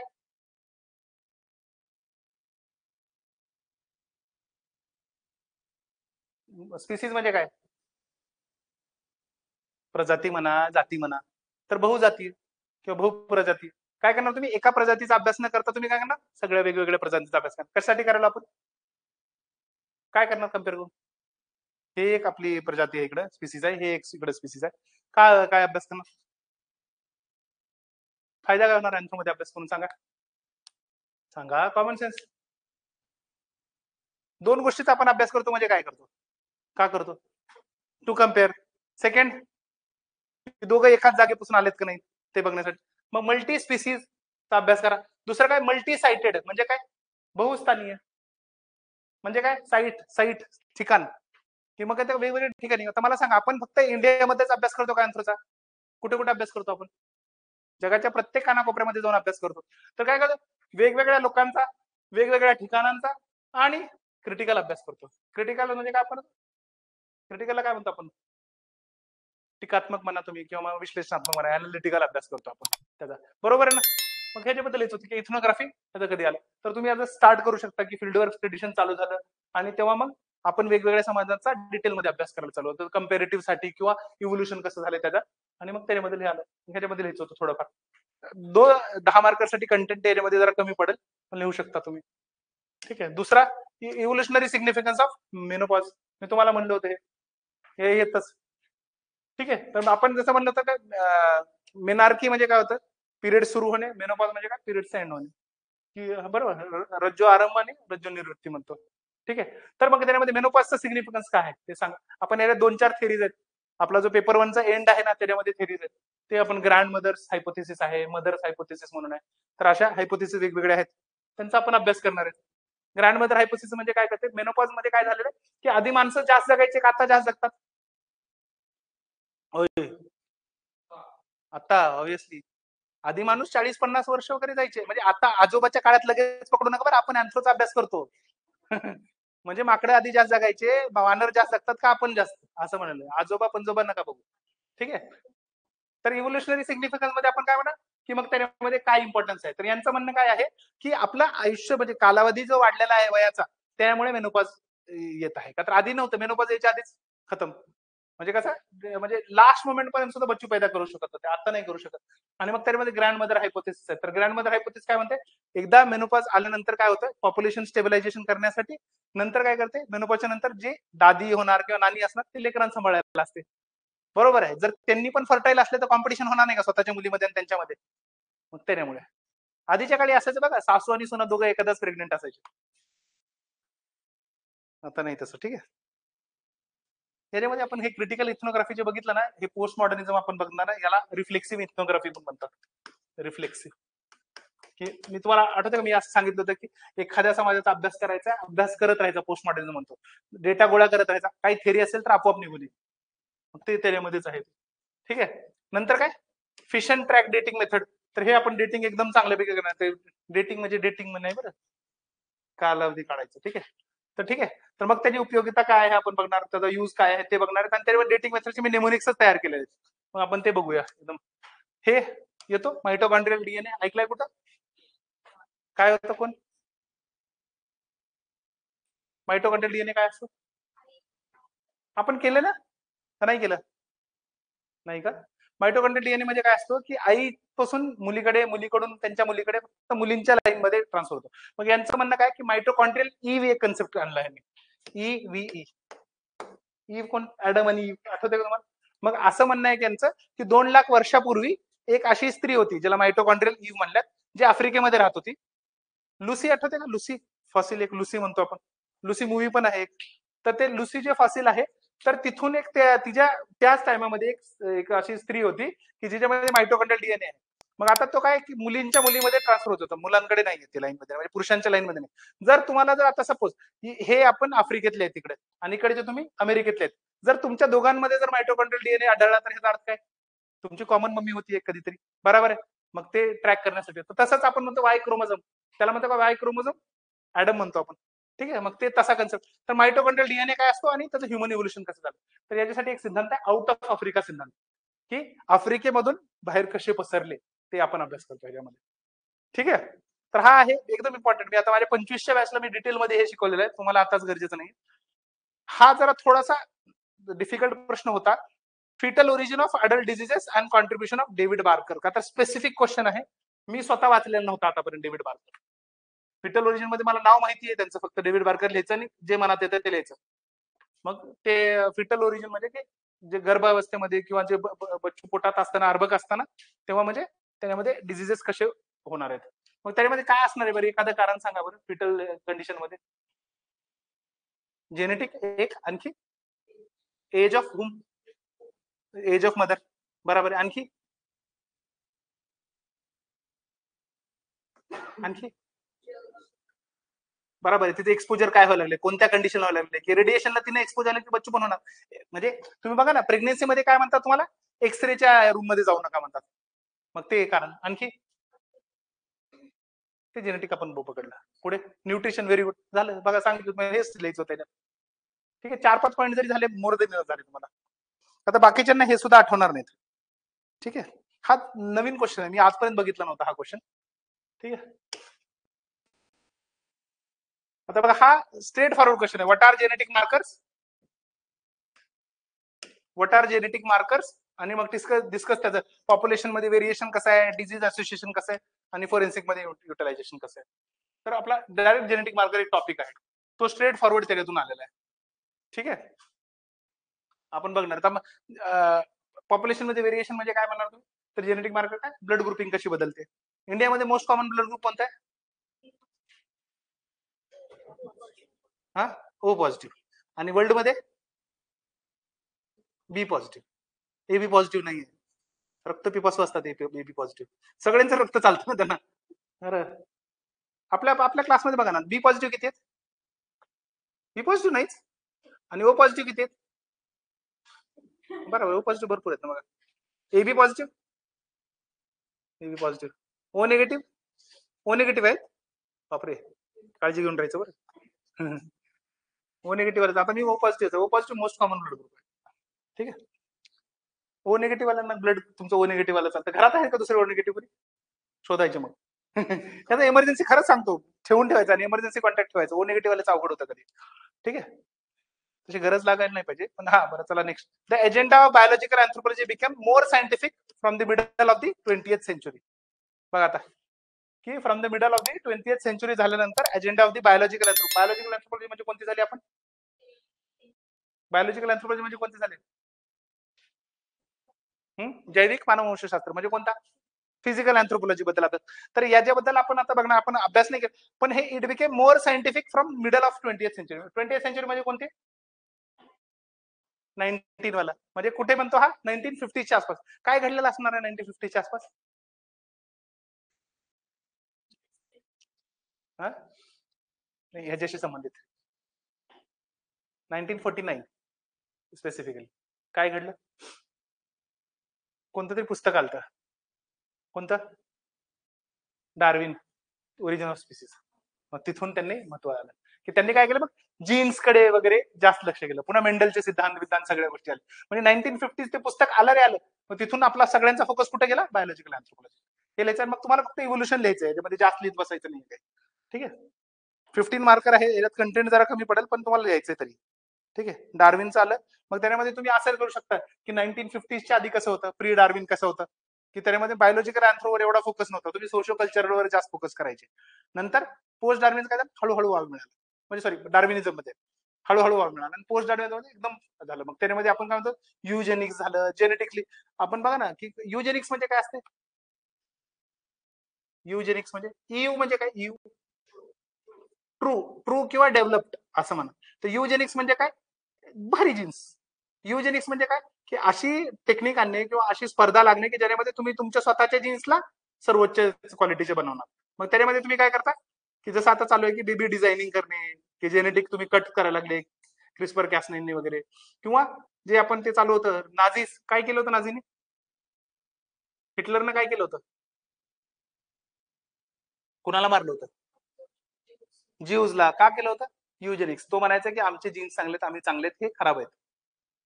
मग ते ते ते ते येणार सगळं, की तुमचं मग रेस वगैरे हे कन्सेप्ट येणार इथून पुढे, बायोलॉजिकली तुम्ही म्हणणार त्या गोष्टींना. ठीक आहे,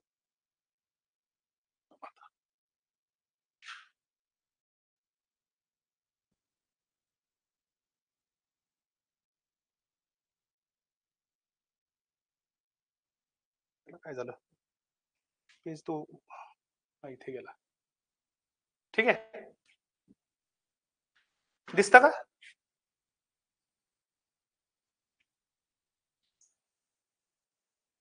आता बघा, हा वाला लिंग्विस्टिक अँथ्रोपॉलॉजी मध्ये आपला एक टॉपिक येतो, 7वा नंबरचा जो चॅप्टर आहे त्यामध्ये, की theoretical perspective of in linguistic anthropology to explain relationship with culture, language आणि थॉट. की एखादी संस्कृती असेल, एखादी भाषा असेल आणि एखादी विचार तुमची करण्याची पद्धत असेल, त्यांच्यासोबत भाषा कशी संबंधित आहे, त्याच्याबद्दल सिद्धांत वेगवेगळे सांगा म्हणणार. तर हे आपण हे करतो ह्याच्यामध्ये तुम्हाला मी सांगितलं. मला सांगा बरं की तुमचं लँग्वेज कशी डिटरमाइन करणार, सांगा बरं तुमच्या सोसायटीमध्ये जर बघत असणार. स्क्रिप्ट म्हणण्यापेक्षा तुम्ही हे म्हणू शकता, आपण हिस्ट्रीमध्ये वाचलं का, संस्कृत कोण वापरायचे, हायर लेवलचे, आणि कॉमन पीपल काय वापरायचे, प्राकृत वापरायचे. झालं ते. तर तसं आहे की आपल्याकडे पण तुम्ही बघा ना, एक 3 कन्सेप्ट आहेत. एक आहे सोशल एक्ट. म्हणजे काय, सोशल एक्ट म्हणजे काय असतं, की समाजामध्ये तुमचा दर्जा काय त्या हिशोबाने तुमची भाषा असणार. दुसरं काय आहे, डायलेक्ट. डायलेक्ट म्हणजे काय, की हा रिजनल व्हेरिएशन, की तुम्ही इथले कसे म्हणतात. आता आम्ही लातूरकडचे काय म्हणतात, येत आहे नाहीत म्हणत, येऊ लाव म्हणतात. येऊ लाव हे बोलता येत नाही बाकीच्यांना, येऊ लाव म्हणणार. जळगावचे कसे म्हणतात, जळगाव. ते मग ते नाहीतर नागपूरचे काय म्हणतात, येऊन राहिले असं म्हणणार ना, बरोबर. मग ते ते ते आहे काय, डायलेक्ट. आणि दुसरं काय, आयडिओलेक्ट. आयडिओलेक्ट म्हणजे IDIO, आयडिओलेक्ट म्हणजे काय, इंडिव्हिज्युअल व्हेरिएशन. आता माझी बोलण्याची स्पीड वेगळी आहे, कदाचित मी पॉज घेतच नाही जास्त, पल्लवी जास्त पॉज घेत असेल, ते इंडिव्हिज्युअल व्हेरिएशन ते. तर मग हे काय झालं आपलं लँग्वेजचं व्हेरिएशन. कल्चरमध्ये पण व्हेरिएशन कसे आपण ते पण सांगणार, आणि थॉट प्रोसेस कसं डिटरमाइन करणार ते सांगणार. त्यामध्ये सेपियर-वोर्फ हायपोथेसिस म्हणून एक आहे आपल्याकडे, तर मग ते आपण बघणार आहेत. ठीक आहे. नेक्स्ट काय, how the study of variation. आता हे बघा, हा महत्वाचा प्रश्न आहे. ठीक आहे. हा, how the study of variation in the forms of marriage led to rethinking on the concept of social reproduction, kinship and family. काय म्हणतो सांगा, काय म्हणतो सांगा, काय प्रश्न कोणी सांगू शकेल, डिकोड करेल का, की स्टडी ऑफ व्हेरिएशन म्हणजे काय, म्हणजे मॅरेज इन्स्टिट्यूशन, म्हणजे विवाह संघटना आहे, की त्याच्यामध्ये काय काय व्हेरिएशन बदल घडलेले आहेत, जे तुम्हाला कोणत्या कन्सेप्ट बद्दल पुनर्विचार करायला मजबूर करतात. तर पहिला काय, सामाजिक प्रजनन तुमचं जे होत आहे, सामाजिक दृष्ट्या पण म्हणतात, नातेसंबंध आणि तुमची कुटुंब व्यवस्था. सांगा बरं आता याचं काही, कुठे कसं स्टार्ट कशी करणार हे आन्सरची, स्टार्ट कशी करणार सांगा. मॅरेजची डेफिनेशन बेस्ट, बढिया. मॅरेजची डेफिनेशन सुरुवात करायची, आता तेच कॉमन आहे ना, सगळ्यांचा पप्पा तोच आहे, म्हणजे तिथूनच लिंक आहे. मग मॅरेजची डेफिनेशन सुरुवात करायची आणि काय सांगायचं, डेफिनेशन झाले बोला बोला काय, हा कोणतीही टाका ना तुम्ही डेफिनेशन, एक नाही नाही, फंक्शनची नाही गरज आपल्याला. आपण काय म्हणणार आता, आपण काय काय बोला, एखादी मॅरेजची डेफिनेशन कोणतीही टाकून द्या, जी चांगली वाटेल तुम्हाला ते. पुन्हा नंतर काय म्हणणार ते, हा तर ते ऍक्च्युली सुरुवात ते पण करू शकतो. डेफिनेशन नाही टाकायची की marriage is a universal primary institution but universal definition doesn't exist because it shows variations in forms in different societies. Variation होत आहेत आणि ते व्हेरिएशन आता सुद्धा चेंज होत आहेत, इव्हॉल्विंग इन्स्टिट्यूशन आहे असं सांगा. मग त्यामुळे रिथिंकिंग कुठं व्हायला लागले, सोशल रिप्रोडक्शन. सोशल रिप्रोडक्शन मध्ये एक्झाम्पल सांगा, सोशल रिप्रोडक्शन मध्ये की सामाजिक प्रजनन मध्ये कसं काय व्हायला लागलं प्रॉब्लेम, आपण केलेल्या ह्याच्यापैकी केस स्टडी पैकी एखादं example. Polyandry, very good. Polyandry मध्ये प्रॉब्लेम काय व्हायला लागलाय सांगा, वडील कोण आहे ते माहित नाही आपल्याला, कसा जैविक पिता वेगळा असू शकतो आणि सामाजिक पिता वेगळा असू शकतो. त्याच्यात आपण कोणकोणते केस स्टडी बघितले होते, नायर बघितली होती, टोडा बघितली होती, खासा बघितली होती. तर ते सांगायचं, मग एखादं कोणतं तरी एक्सप्लेन करायचं इथं. पहिलं बघायचं आपण 3 आहेत, ज्याच्यामध्ये नायर कुठं दुसरीकडे जातं का ते बघायचं. नाहीतर पुन्हा काय होतं, नायर आपण सोशल रिप्रोडक्शन मध्ये लिहिलं, किनशिप मध्ये आपल्याला दुसरं आठवत नाही, नायरच लिहावं लागलं का. तर आपण काय, कोणतं होतं किनशिप सिस्टीम,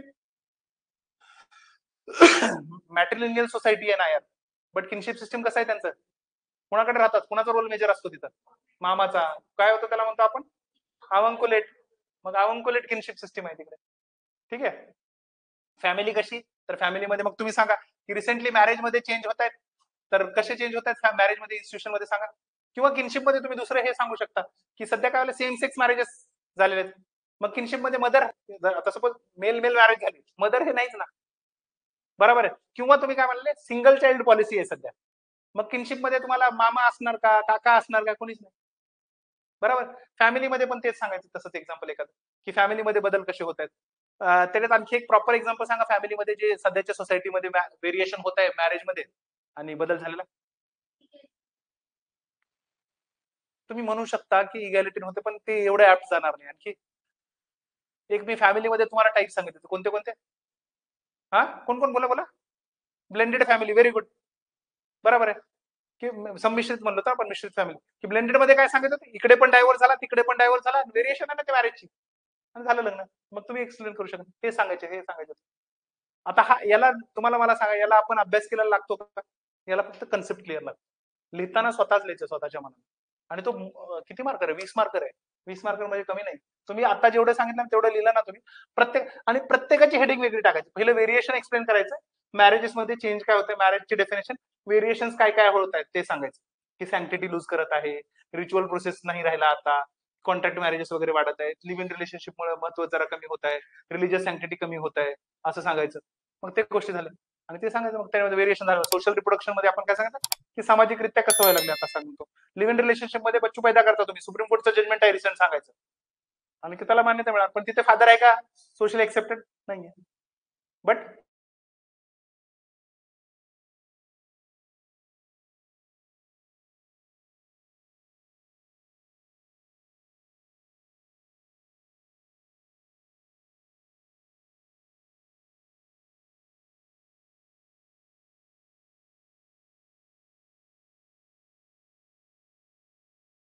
म्हणजे कोणी पिता असतो त्याच्यामध्ये, पण जो एल्डर ब्रदर असेल त्यालाच पिता म्हणणार आपण, सामाजिक मान्य.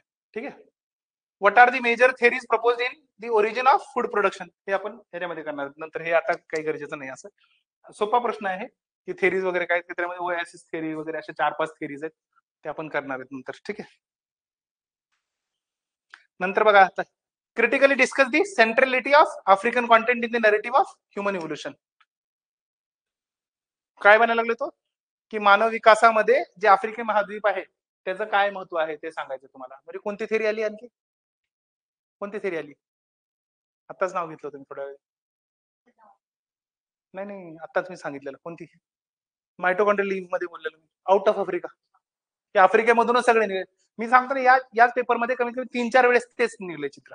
आफ्रिकेचं चित्र काढायचं, मॅप काढायचं, आणि आफ्रिकेमधून कुठे कुठे कसं कसं गेले ते सांगायचं. ठीक आहे. मग हेच बघा, म्हणजे माहित नाही या ज्यांनी पेपर सेट केलाय त्यांना काय आवडलं हे. पण नेक्स्ट बघा, how theories of post modernism are relevant in promoting social justice and empowerment of marginalise community. आता एक तुम्हाला सोप्या भाषेत सांगतो. पोस्ट मॉडर्निझम वाला काय म्हणतो, सिद्धांत मांडायचे नाही, जेवढा डेटा आहे ते कलेक्ट करत राहायचा. आणि यांचं म्हणणं काय, की मग डेटा कलेक्ट करत असताना कुणाचा आवाज दबला गेला नाही पाहिजे. All the voices should be heard. म्हणजे काय म्हणतो याचा अर्थ, की आता मला सांगा, मी या क्लासमध्ये येऊन फक्त 3-4 विद्यार्थ्यांना तुम्हाला विचारलं, जे पुढे येऊन मला बसलेले आहेत, पुढे बसलेत, मग जे मागचे मार्जिनलाइज आहेत त्यांना अवघड आहे ना, त्यांचा आवाज येईल का कुठे? पोस्ट मॉडर्निझम वाला म्हणतो त्यांचा आवाज ऐका. मग त्याच्याबद्दलच आहे. तर याच्याबद्दल जास्त कंटेंट नाहीये, पण तुम्ही लिहू शकताय की कसं मग त्यांचं म्हणजे जे आयसोलेशन होत आहे त्यांना आपण इन्क्लुझिव्ह अप्रोच आणणार आहेत वगैरे असं. नेक्स्ट बघा, हे याचा प्रश्न होत आहे, की म्हणजे जीएस होता, genome wide disease association studies advance our understanding of health and disease discuss. की आता काय जिनोमचा बद्दल, म्हणजे जिनोम व्यापी रोग संबंध अध्ययन जे आहेत, मराठीमध्ये पण तेच होतं. ठीक आहे. जिनोम काय असतो? जिनोम काय असतो? जीन्स काय असतात? क्रोमोझोम असतात न्यूक्लियसमध्ये, क्रोमोझोम असतात. मग त्याच्यामध्ये काय जनुक म्हणतो जीन्सला, ते गुणसूत्र असतात क्रोमोझोम, त्याच्यामध्ये जीन्स असतात. जीन्स काय डिटरमाइन करतात, तुम्ही कसे दिसणार, कसे असणार, तुमचे फिजिकल अपिअरन्स आणि जेनेटिक अपिअरन्स, सगळ्या गोष्टी डिटरमाइन करणार ते. मग याच्यामध्ये काय जिनोम म्हणजे काय करतो, की आपण आता सगळे ह्युमन आहोत, बरोबर, तर आपले सगळ्यांचे जीन्स वेगळे आहेत, बट सगळ्यांचा अभ्यास करून आपण एक जिनोम, ह्युमन जिनोमचा अभ्यास करणार. किंवा जे मानव आहेत त्यांचं जे जिनोम आहे, जिनोम जे गुणसूत्र आहे त्याचा एकंदरीत अभ्यास करणार. की माणसामध्ये आपण म्हणलं तर एवढे क्रोमोझोम्स असणार, एवढे असं असणार, ते वगैरे त्याचा डिटेल. तर त्याचा अभ्यास करणारा आपल्याला म्हणजे तुमच्या हेल्थ बद्दल आणि तुमच्या डिझीज बद्दल काय कसं कसं काय कळतं ते विचारणार. सांगा बरं, त्याच्यात काय माहिती काय लिहू शकाल? ह्युमन जिनोम प्रोजेक्ट ऐकलाय का कधी? तर ह्युमन जिनोम प्रोजेक्ट बद्दल एखादं वाक्य लिहून एरिया सांगायचं होतं की तुम्ही काय लिहिणार आता मला सांगा. तुम्हाला जर जिनोमचा जर अभ्यास झाला एखाद्या ठिकाणचा तर तुम्हाला माणसाबद्दल काय कळणार. आता कोविड आलं होतं मला सांगा, कोविडचा इम्पॅक्ट एशियामध्ये जास्त पडला होता, आफ्रिकेमध्ये जास्त पडला होता का युरोपमध्ये जास्त पडला होता. कोविडचा इम्पॅक्ट एशियामध्ये पडला, आफ्रिकेमध्ये पण पडला, युरोपमध्ये पण पडला. कुठे सर्वात जास्त कुठे पडला.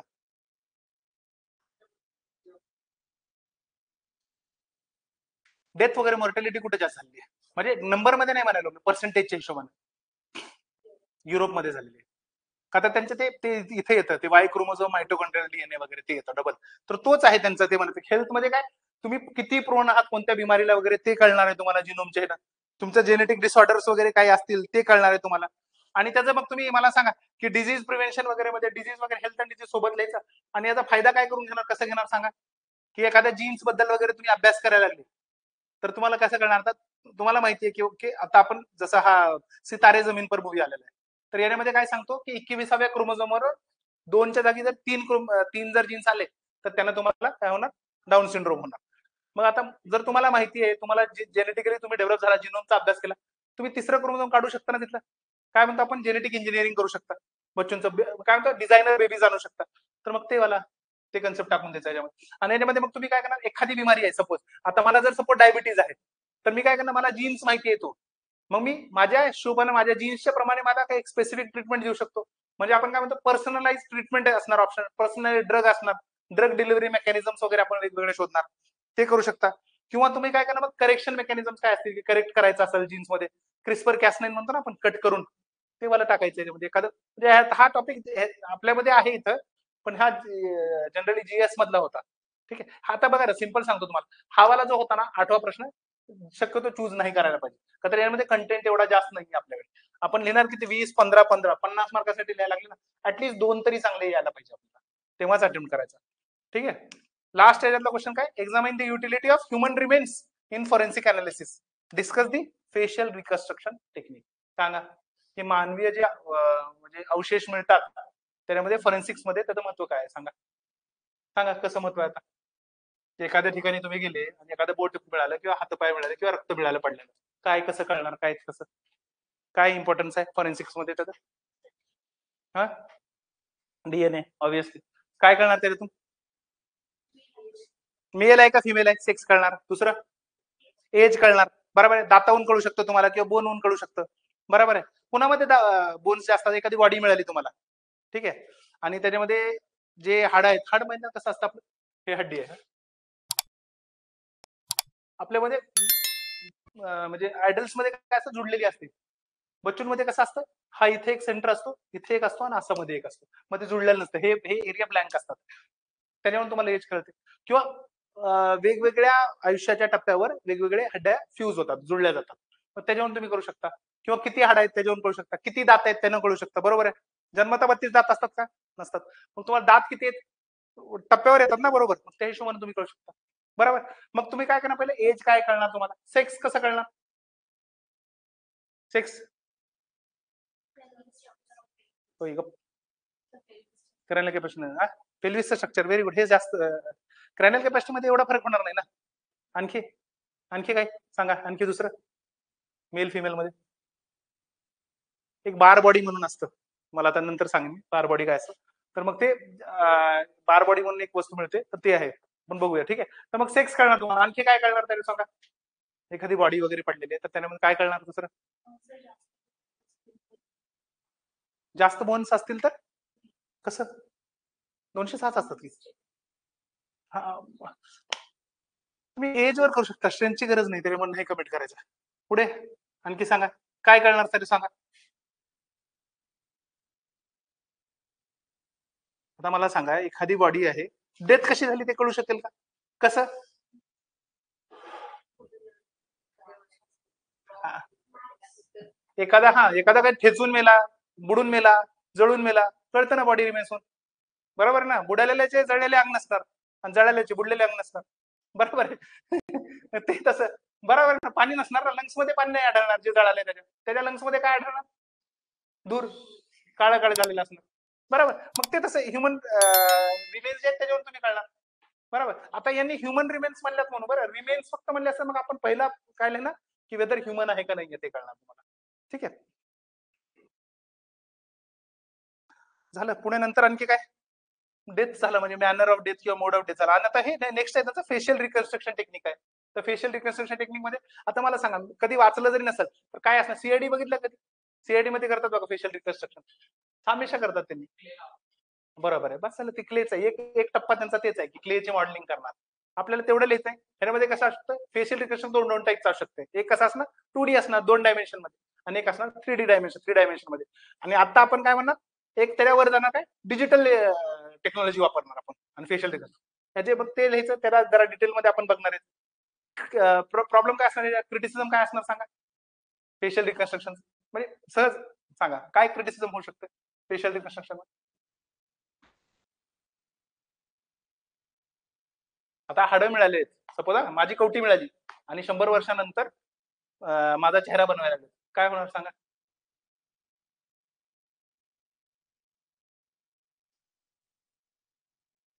अरे मला जर काही जखम वगैरे लागलेली आहे, कळणार का? स्किनवर वर आलेलं आहे, इथं काहीतरी गाठ आहे किंवा मस्त आलेला आहे, फेशियल रिकन्स्ट्रक्शन मध्ये करू शकतो का ते आपण? माझं नाक मोठं आहे, एवढं करू शकतो का आपण? नाही करू शकतो, ते नाही करतात. पुन्हा दुसरं काय, हेअरस्टाईल माझी अशी आहे, हेअरस्टाईल सांगू शकतो का आपण कशी असणार? नाही सांगू शकत. ते प्रॉब्लेम आहे. 100% तुम्ही बनवू शकता का, रिकन्स्ट्रक्ट करू शकता का? नाही करू शकता. तेच आहे क्रिटिसिझम, हे सांगायचं झालं. ठीक आहे.